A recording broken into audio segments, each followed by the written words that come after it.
Now we are going to discuss human eyes.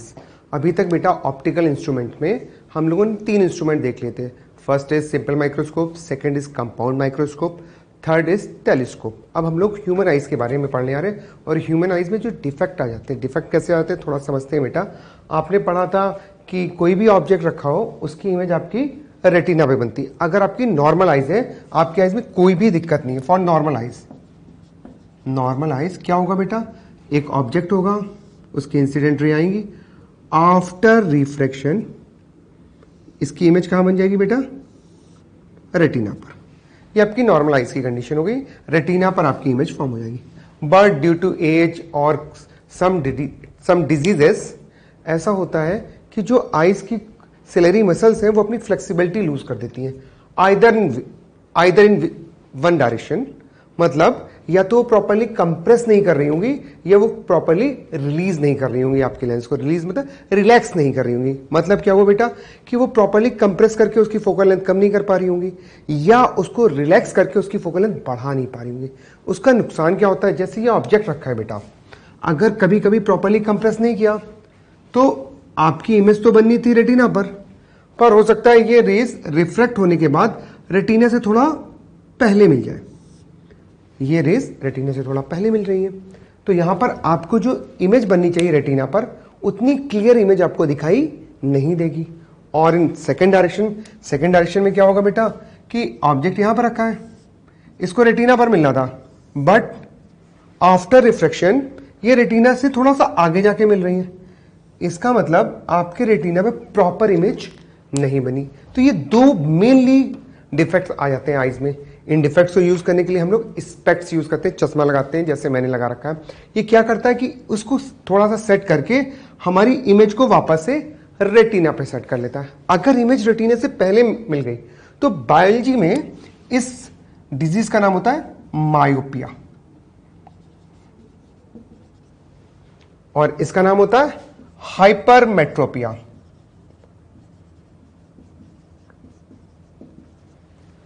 ठीक है बेटा, this is myopia, this is hypermetropia. ये biology का नाम है, बट फिजिक्स में सर हम लोग बोलते हैं नियर साइटेडनेस। नियर क्यों, क्योंकि ये रेटिना से पहले बन गई है। और इसका नाम होता है फॉर साइटेडनेस। क्लियर हो गई बात बेटा। अब हम लोग प्रॉपर्ली किसको पढ़ने वाले हैं, मायोपिया। तो बेटा हम लोगों ने मायोपिया हाइपरमेट्रोपिया में जान लिया कहां इमेज बन रही है। अगर मैं नॉर्मल आइज के लिए बात करूं तो ये मैंने पहले भी बताया है कि नॉर्मल आइज कहां से देखती है, 25 सेंटीमीटर देखना शुरू करती है और इनफाइनाइट तक देखती है। जो 25 सेंटीमीटर है ये मिनिमम डिस्टेंस है जो हम लोगों को क्लियरली दिखती है, इसलिए इसका नाम रख लेते हैं हम लोग near point. This is near point. और ये दूर का पॉइंट है इसलिए इसका नाम हो गया for point. Near point and for point. क्या होता है जब मायोपिया या हाइपरमेट्रोपिया हो जाता है तो इनमें से कोई ना कोई एक पॉइंट डिस्टर्ब हो जाता है, तो उसी को ठीक करने के लिए हम लोग लेंसेज लगाते हैं। तो अब हम लोग एक पर्टिकुलर डिजीज को पकड़ेंगे और उसके बारे में पूरी स्टडीज करेंगे। ओके बेटा। अब बेटा हम लोग मायोपिया को डिटेल में डिस्कस करेंगे। Myopia is bio word, biology word, and physics word is used is near sightedness और short sightedness. It is little strange. जो मायोपिक पर्सन होता है उसको पास की चीजें तो अच्छे से दिखाई देती हैं बट दूर की चीजें अच्छे से दिखाई नहीं देती। एक बार समझते हैं क्या होता है। जो डिस्टेंट ऑब्जेक्ट होंगे, जो बहुत दूर रखे होंगे, उनकी रेस पहले लाएंगी। अगर पर्सन मायोपिक है तो उसके लिए जो रिफ्रैक्टेड रे होनी चाहिए थी या इमेज बननी चाहिए थी वो रेटिना पे बननी चाहिए थी, बट वो रेटिना पे ना बनकर उससे थोड़ा सा पहले ही कन्वर्ट कर जाती है। If A person is myopic, उसकी आंखों में मायोपिया का डिफेक्ट है, तो ऐसा होता है। इसीलिए इसका नाम होता है नियर साइटेडनेस, पहले ही मिल गई नियर साइटेडनेस। ठीक है। और शॉर्ट साइटेडनेस, तो अभी मैंने पढ़ा था कि रेंज क्या है आपके लिए, एक नियर पॉइंट है, एक फार पॉइंट है। तो मैंने बताया कि जो मायोपिक पर्सन है वो पास का तो बहुत अच्छा दिख रहा है पर दूर का नहीं देख पाता। दूर का मतलब उसकी कुछ डिस्टेंस होगी जहां तक वो देख पाता है। नियर पॉइंट तो आपको पता ही है, नियर कितना होता है 25 सेंटीमीटर, उसमें कोई दिक्कत नहीं है।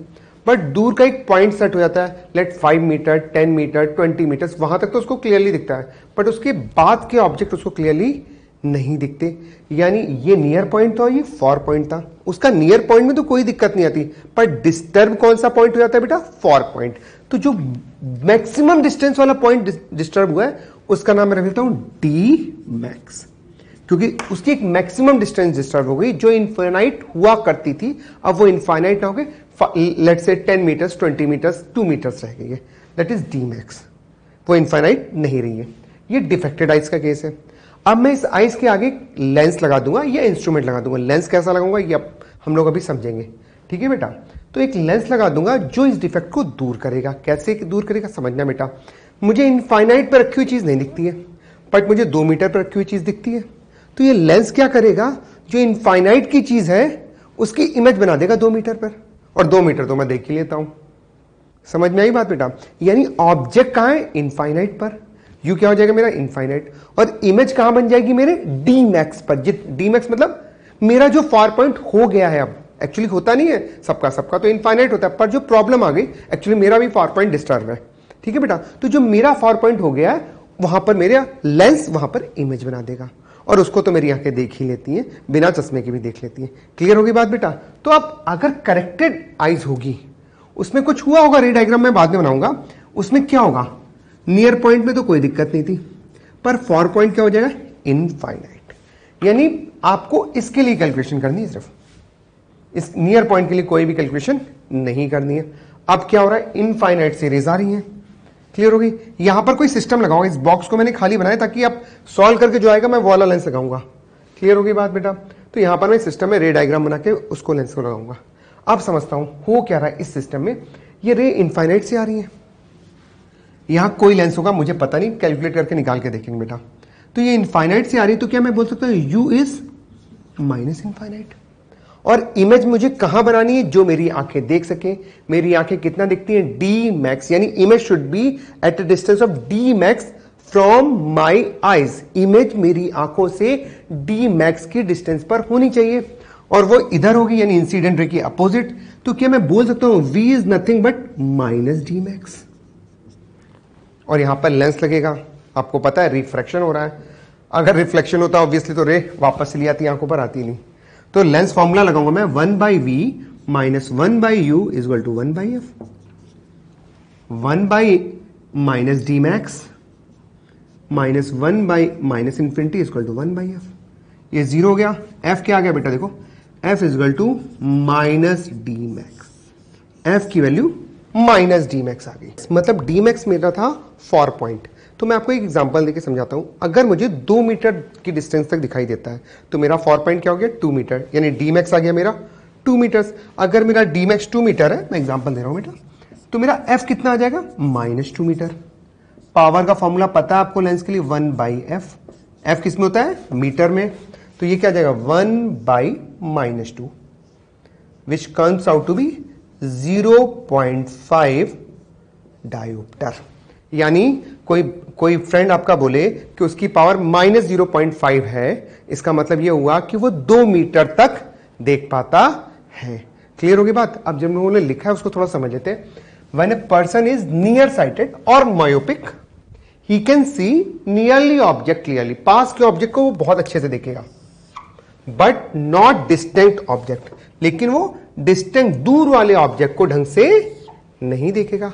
कॉन्सिक्वेंटली जिसका रिजल्ट ये होगा, पैरेलल रेज ऑफ लाइट, जो पैरेलल रेज लाइट की आती है, दैट शुड हैव फोकस, जिसको फोकस हो जाना चाहिए था कहां पर, रेटिना पर, focused at a point before retina, वो रेटिना से थोड़ा पहले फोकस हो जा रही है। क्लियर होगी बात बेटा। This problem can be rectified by placing a, कौन सा लेंस रखा है मैंने, concave lens in front of eyes. Clear होगी बात बेटा। This is the first example of myopia. Question is, a person can not see distinctly any object beyond 40 centimetre. मतलब एक पर्सन है जो क्लियरली 40 सेंटीमीटर के बियॉन्ड देख नहीं पाता अपनी आई से। Calculate the power of lens which will enable him to see star clearly, मतलब उसका कौन सा लेंस लगा दें कि वो स्टार्स को भी क्लियरली देख पाए। ठीक है बेटा। यानी इस क्वेश्चन के हिसाब से अगर मैं सोल्यूशन लिखता हूं तो आपको समझ में आ रहा है, इस पर्सन का डी मैक्स 40 सेंटीमीटर हो गया बेटा, क्योंकि ये 40 सेंटीमीटर के बियॉन्ड देख नहीं पा रहा है। तो आप फोकल लेंथ लिख सकते हो। फोकल लेंथ क्या होता है? Minus D max. तो क्या फोकल लेंथ माइनस 40 सेंटीमीटर आ जाएगा बेटा? Focal length is minus 40 centimetre. Power पूछी गई है, पावर इज 1/f। अगर ये किस में हो? मीटर्स में। सेंटीमीटर में तो 100/f इन सेंटीमीटर्स। तो क्या मैं पावर लिख सकता हूं 100/40 विथ माइनस साइन, आ जाएगा -2.5 डायोप्टर। -2.5 डायोप्टर की लेंस की आपको जरूरत होगी, मतलब कॉन्केव लेंस चाहिए जिसकी पावर 2.5 हो। तो आप स्टार्स को भी क्लियरली देख सकते हो। अगर आपने -2.5 डायोप्टर का कॉन्केव लेंस यूज किया तो आप स्टार्स को भी क्लियरली देख सकते हैं। Take one more example of myopia. Question is what is the power of eye glasses, मतलब लेंस की पावर पूछी गई आपको, फोकल लेंथ पता चल जाएगी। तो 1/f is the power 1/a person whose far point is 5 metre.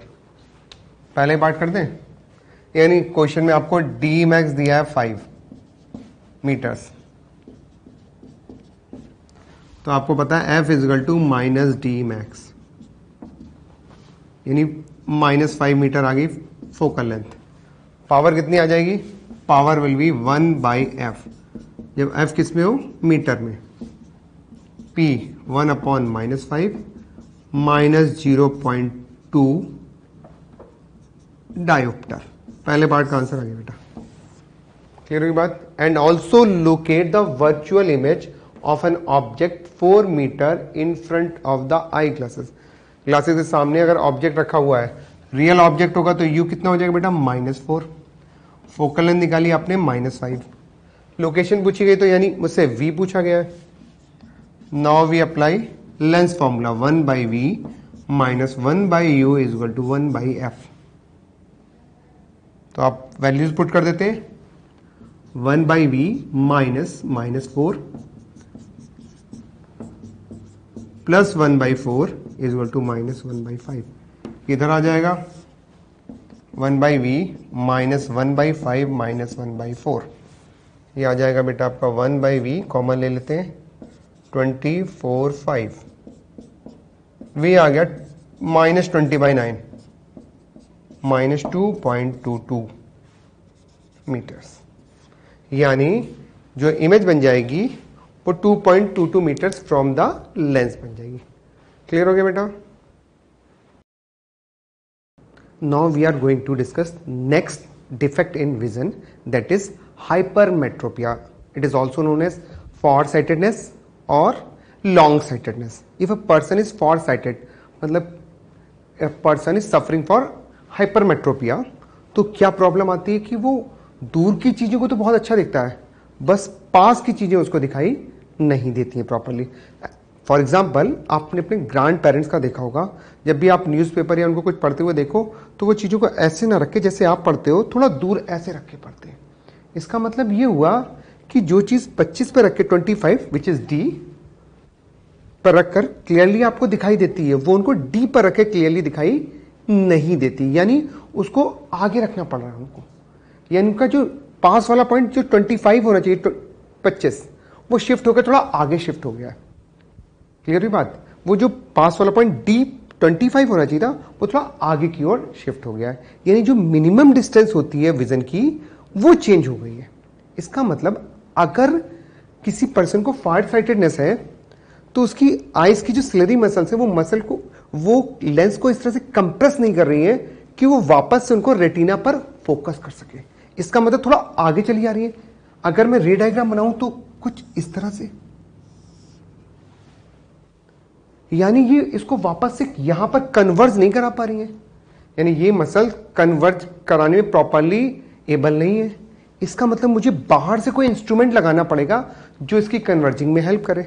और आपको पता ही है जो कन्वर्जिंग में हेल्प करता है, आपको हिंट मिल ही चुकी है, जो कन्वर्जिंग में हेल्प करता है that lens is convex lens, यानी मुझे इस प्रॉब्लम को दूर करने के लिए कॉन्वेक्स लेंस की जरूरत पड़ेगी। तो पढ़ते time reading glasses are always convex lens, क्योंकि वो आपकी मसल्स ने जो स्ट्रेंथ वीक की है उसका जो भी डिफरेंस है वो क्रिएट कर देता है, वो थोड़ा सा कन्वर्ट कर देगा, बाकी काम आपकी आइस कर ही देती है। क्लियर हुई बात बेटा? मैंने एक एग्जांपल दिया, समझिएगा। आप 25 पर रखे हुए ऑब्जेक्ट को देख लेते हो क्लियरली, बट आपके ग्रैंड पेरेंट्स 25 पर रखी हुई चीज को नहीं देख पाते। लेट सपोज वो 40 पर रखी हुई चीज को देख पाते, 50 पर रखी चीज को देख पाते, 75 पर रखी हुई चीज को देख पाते, जो भी जिस तरह की प्रॉब्लम है। तो अगर वो 40 या 50 पर रखी हुई चीज को देख पा रहे, समझिएगा, तो यानी आपने जो ऑब्जेक्ट 25 पर रखा है उनके लिए वो 50 पर रखा होना चाहिए। अगर वो 50 पर रखा होना चाहिए, इसका मतलब ये हो गया कि जो मैं लेंस यूज करेगा वो लेंस जो आपने 25 पर ऑब्जेक्ट रखा उसकी इमेज कहां बना दे, 50 पर बना दे। क्लियर हुई बात बेटा? इसका मतलब मैं आपको अगर एक एग्जांपल से समझाऊं, मैंने कहा कि एक ऑब्जेक्ट 25 पर रखा है, तो अगर ऑब्जेक्ट 25 पर रखा है तो u की वैल्यू क्या होगी बेटा, -25। और मैं लेट सपोज 50 तक भी देख पाता हूं, 50 से देखना शुरू करता हूं, यानी मेरी इमेज कहां बननी चाहिए, जहां से मैं देखना शुरू कर रहा हूं, यानी डी मिन, दैट इज डी मिन। जो इस केस में मैं क्या ले रहा हूं बेटा, डी मिन 50 ले रहा हूं, that is v, v is -50। यानी मेरी इमेज जो इसकी बन रही है ऑब्जेक्ट की, वो कहां बननी चाहिए, डी मिन, जहां से मुझे दिखना स्टार्ट होता है, यानी this should be D minimum. Clear होगी बात? और ऑब्जेक्ट कहां रखा है, डी पर रखा है, 25 पर। और ये जो इसके अंदर लेंस बनने वाला है, that should be convex lens. क्या हुआ कि जब ये लेंस आया, इसने इस रे को थोड़ा सा कन्वर्ज किया, बाकी काम आपका आइस का लेंस कर देगा और वो कन्वर्ज करके रेटिना पर फोकस कर देगा। अब मैं क्वेश्चन समझा रहा था आपको, u -25, v डी मिन जो मुझे दिखता है एक्चुअली, मैंने कहा 50 है, लेट एग्जांपल ले लिया मैंने, तो क्या मैं इस केस में लेंस फॉर्मूला लगाऊंगा, 1/v -1/u is equal to 1/f। यहां से आ जाएगा -1/50 plus 1/25 is equal to 1/f। ये आ जाएगा, f आ जाएगा आपका +50। यहां से भी आपको समझ में आ गया, जो फोकल लेंथ आई है वो पॉजिटिव आई है, so lens will be convex lens. तो समझिए बेटा, जब ये डिफेक्टेड आइज थी तो इसका मिनिमम पॉइंट 25 नहीं था, डी मिन था, जो इस एग्जांपल के हिसाब से 50 था। और फार पॉइंट तो सही है ही, कोई दिक्कत ही नहीं इससे। प्रॉब्लम किसमें, डी मिन में। और करेक्टेड आइज के लिए near point is 25 and far point is infinite.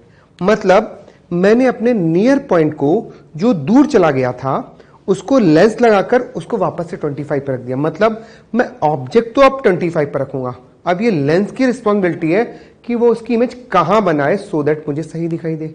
और वो कहां बनाएगा बेटा, जहां से मुझे दिखना स्टार्ट होता है, दैट इज माई डी मिन, मिनिमम डिस्टेंस जहां से मुझे दिखना स्टार्ट होता है।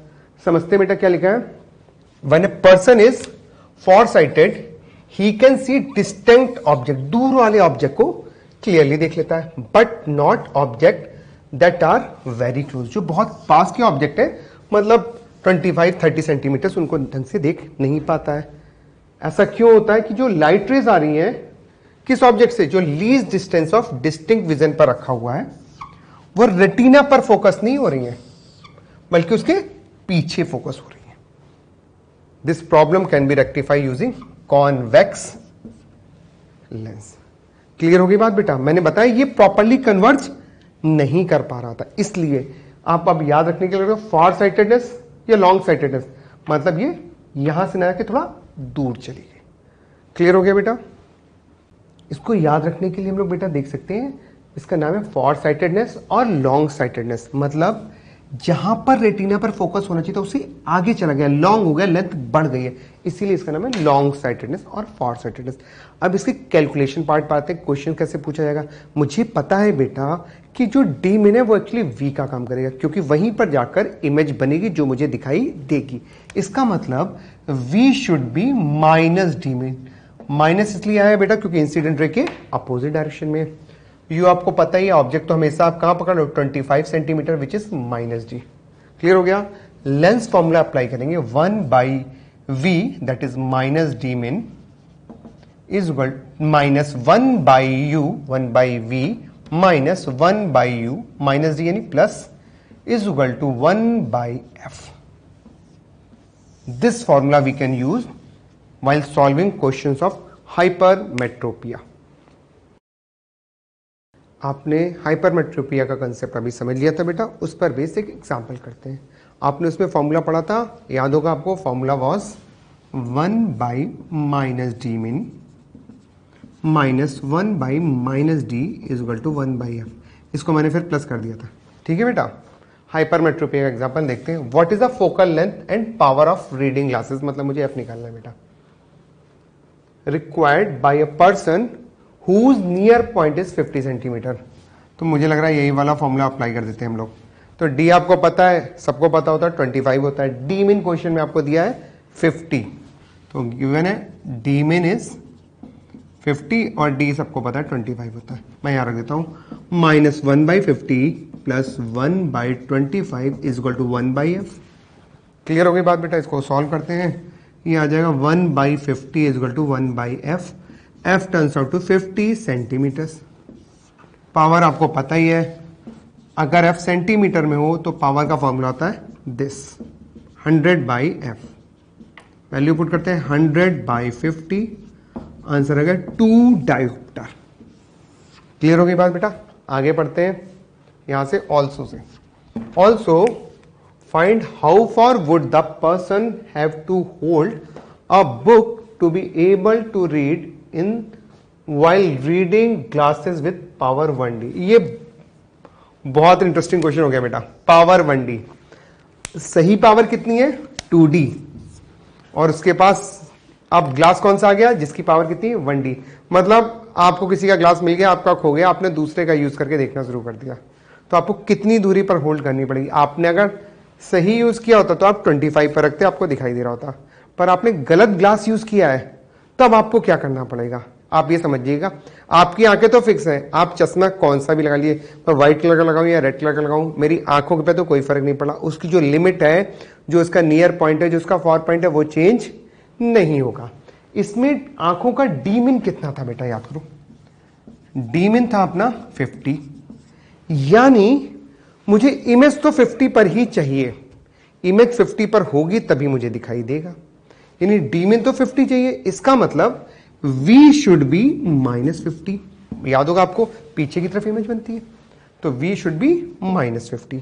और अब आपने कौन सा लेंस यूज किया है जिसकी पावर कितनी है? 1 डायोप्टर, 1 बाई एफ। एफ आ गया बेटा 1 मीटर, इसको मैं लिख सकता हूं 100 सेंटीमीटर। सुनना बेटा, बहुत इंटरेस्टिंग सवाल है। मेरा चश्मा खो गया, मैं क्लास में गया, मैंने किसी और का चश्मा उठा लिया। मेरा चश्मा जब मैं लगाता था, मैं 25 पर रखता था, मुझे प्रॉपरली दिखाई देता था, पर मेरा डी मिन 50 था, नियर पॉइंट 50 था, पर मैंने दूसरे का ग्लास लगा लिया। अब मुझको अपना जो हाथ में 25 पर रखा था उसका कुछ सेट करना पड़ेगा ताकि मुझको वापस से इमेज प्रॉपर दिखाई दे। क्लियर हो गई बात? मतलब मुझे हाथों को सेट करना पड़ेगा सो दैट कि मुझे प्रॉपर इमेज फॉर्म हो जाए। तो मेरा जो नियर पॉइंट था वो तो चेंज हुआ नहीं, मैंने चश्मा किसी का भी लगा लिया। फोकल लेंथ निकाल ली मैंने। फिर से कंडीशन, कहां रखना है मुझे? बुक को रखना है। बुक क्या होगी? ऑब्जेक्ट। जो मैं देखूंगा वो क्या होगी? इमेज। तो क्या मैं कर सकता हूं बेटा? लेंस फॉर्मूला अप्लाई करूं, 1 by v minus 1 by u is equal to 1 by f, minus 1 by 50 minus 1 by u, u मुझे निकालना है, is 1 by 100, 1 by minus 1 by u, 1 by 50 plus 1 by 100, it turns out to be 3 by 100। U आ गया आपका बेटा minus 100 by 3, minus 33.33 centimetre. मतलब जिसको आप 25 पर रखते थे, अब आपको कहां रखना पड़ेगा? 33.33 सेंटीमीटर पे, सो दैट आपकी इसको प्रॉपर बुक की रीडिंग हो सके, यानी उस ऑब्जेक्ट की इमेज प्रॉपरली बने। कहां बने? जहां मुझे दिखना स्टार्ट होता है, that is my near point. Question में कितना दिया है? 50। This is very interesting question, समझिए बेटा, ये आपकी डेली लाइफ में भी होता होगा। ओके बेटा, now we are going to discuss the topic presbyopic. What is presbyopia और प्रेस बायोपिक? जब किसी पर्सन को ये प्रेस बायोपिया की डिजीज होती है तो क्या होता है, उसकी जो सिलेरी मसल्स होती हैं उनकी इलास्टिसिटी कम हो जाती है, मतलब फ्लेक्सिबिलिटी कम हो जाती है। तो अगर आदमी, a person can see, want to see object at a distance D, least distance of distinct vision पर देखना चाह रहा है, तो सिलेरी मसल उसकी आई लेंस को प्रॉपरली कंप्रेस नहीं करती सो दैट कि वो वापस से रेटिना पर फोकस कर पाए। और सिमिलरली अगर वो डिस्टेंट ऑब्जेक्ट, बहुत दूर रखे हुए ऑब्जेक्ट को देखना चाह रहा है, तो सिलेरी मसल उसके आई लेंस को इतना रिलैक्स नहीं करती है सो दैट कि वो प्रॉपरली रेटिना पर जाकर फोकस करे। ठीक है बेटा, तो उसको ना पास रखी हुई चीज ना दूर रखी हुई चीज दोनों प्रॉपरली दिखाई नहीं देती है। यानी जो आपने मायोपिया में पढ़ा था और जो आपने हाइपरमेट्रोपिया में पढ़ा था, दोनों का मिक्सचर है। ना पास की चीज प्रॉपरली देख पा रहा है, पास के ऑब्जेक्ट को, ना दूर के ऑब्जेक्ट को प्रॉपरली देख पा रहा है। तो जो ये मिक्सचर आता है, इसी डिजीज का नाम होता है प्रेसबायोपिया। क्लियर होगी बात? आपने पढ़ा था हाइपरमेट्रोपिया में या मायोपिया में आपके डी मिन और डी मैक्स चेंज हो रहे थे, किसी में डी मिन किसी में डी मैक्स चेंज हो रहा था। आपको पता है कि आपको क्लियरली किसी ऑब्जेक्ट को देखना है तो मिनिमम आप डी पर रखोगे, capital D, least distance of distinct vision, या इनफाइनाइट पर रखोगे। ठीक है बेटा, इस केस में आपका कैपिटल डी भी चेंज हो रहा है और इनफाइनाइट भी चेंज हो रहा है। क्लियर हुई बात बेटा? और ये कैसे लोगों के साथ होता है? जनरली ओल्ड एज पर्सन के साथ ऐसा होता है, और इस बात को मैं रिलेट भी कर देता हूं। ओल्ड एज पर्सन की मसल्स थोड़ी सी लूज हो जाती हैं, तो जो आपकी सिलरी मसल्स हैं वो लेंस को प्रॉपर्ली कंप्रेस भी नहीं कर रही हैं और रिलैक्स भी नहीं कर रही हैं। तो क्या होता है, नॉर्मल आइज के लिए आपको पता है बेटा, नॉर्मल आइज के लिए रेंज होती है कैपिटल डी टू इनफाइनाइट। अगर आपका प्रेसबायोपिक पर्सन होगा तो उसकी रेंज क्या हो जाएगी, डी मिन टू डी मैक्स। मतलब डी मिन लेट सपोज ये तो 25 है, डी मिन हो गया 40, ये इनफाइनाइट तक देखना चाहता है, डी मैक्स हो गया लेट 2 मीटर्स, ये 40 सेंटीमीटर से 2 मीटर्स तक वो देख पा रहा है।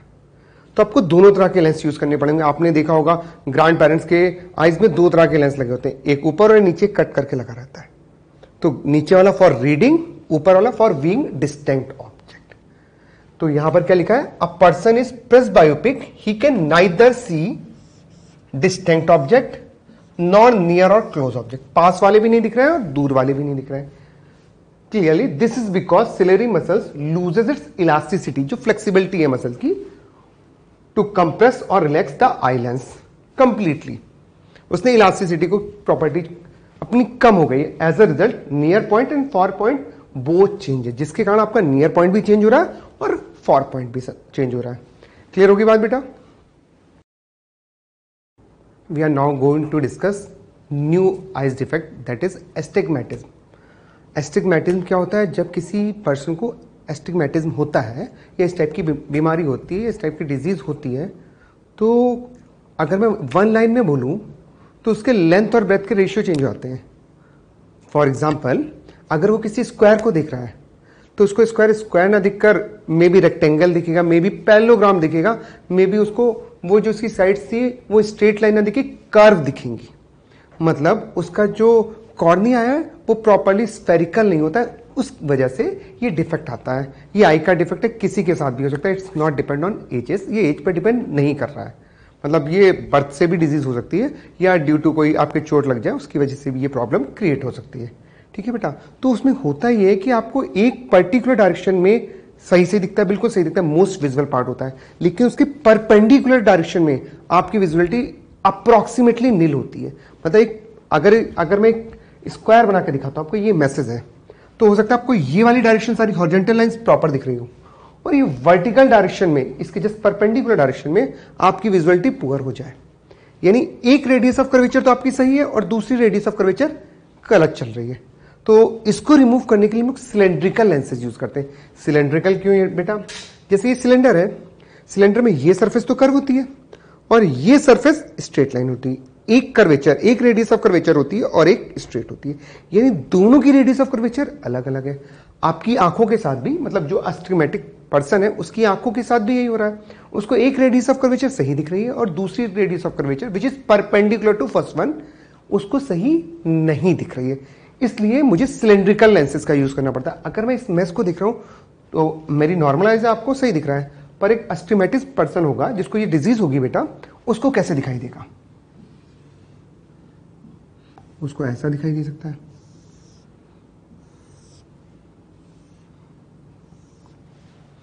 यही मैसेज आपको इस तरह से दिखाई देंगे। तो इसको रिमूव करने के लिए क्या करते हैं? We use cylindrical